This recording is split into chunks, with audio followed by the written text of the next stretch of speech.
As part of our Young South Africans with a Different series, I'm joined by Tebogo Ditshego, who's the CEO of Ditshego Media. Welcome. Thanks for having me. So you've recently made it to the top 30's Forbes list of young entrepreneurs in Africa. I mean, what does this mean to you? Well, it means a lot to me because if you look at our continent, we are in need of a lot of innovative entrepreneurs. And we need not only innovative entrepreneurs, but entrepreneurs who make it in the industry, in the relevant industries, and are recognized. Because this provides, young people with inspiration to start their own businesses. I mean, there was a report that was recently released that indicated that only 15% of young South Africans plan to open their own business, which is a problem because we're sitting with a 24.1% unemployment rate. And I mean, we're sitting with 56% of South Africans by the age of 22 are not in an educational institution and they're not employed. Neither are they starting their own businesses. So this is the kind of culture that we need to inculcate within young South Africans to say, go out there, start your own business. And there's a possibility that it'll flourish and be internationally recognized. But there are the challenges, of course, of startup capital. I mean, how would you advise someone who wants to start their own business, but they don't really know where to start? They don't have the money to start their own business. If you're going to learn from my example, I used education as a foundation for my progress in life. So when I was in high school, there was a teacher by the name of Mrs. Steele who told me that I am a good public speaker and I should enter speech competitions. And I was also good at creative writing. So I felt that public relations, complements those characteristics the best. So I studied public relations, and then while I was studying, I became a columnist for various newspapers. So how did you generate your startup capital? Let's just get to that. Well, no, it wasn't about startup capital for me, because public relations is a service-orientated field. So you don't necessarily need to be capital intensive.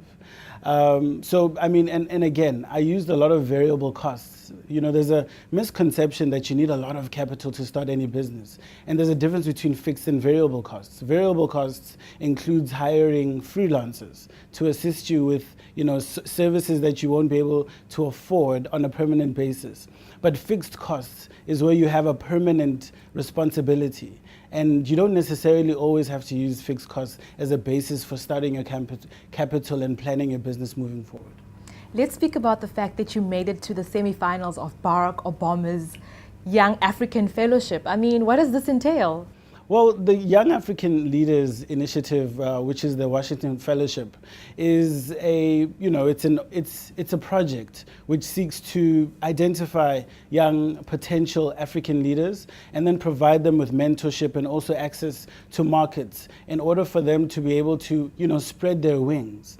And I think it's a great opportunity for many of us. We're going to be traveling to Washington. Well, I'm in the semi-final, so they still need to choose me for the final, so I might be jumping the gun. But those who make it are going to be traveling to Washington for 2 months. Others will get internship opportunities. And then there's going to be skills sharing and also a lot of networking amongst young African leaders who are going to also meet with American leaders. But the trick is that we need to plow back when we come from America. So we need to start mentoring young African leaders. So it's about polishing our skills and then coming back to Africa to continue on our journey.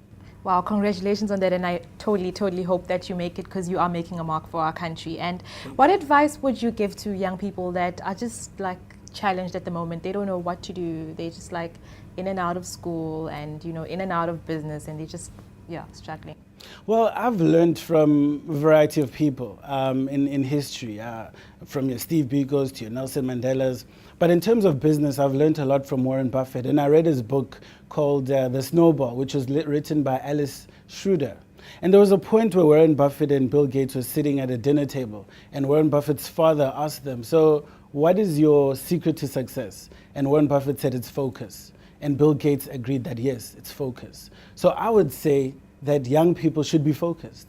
Firstly, find out what it is you want to achieve and find out how are you going to achieve what you want to achieve and remain focused and steadfast. Because if you're going to allow yourself to be, stopped or, distracted by challenges that come through, you're going to have a big problem in becoming successful in business. So it's all about understanding that there's a lot of sacrifice, there are a lot of challenges that you're going to come across, but it's always about just continuing moving forward and allowing your long-term goals to motivate you to deal with your short-term challenges. Thank you so much for joining us. Thanks for having me.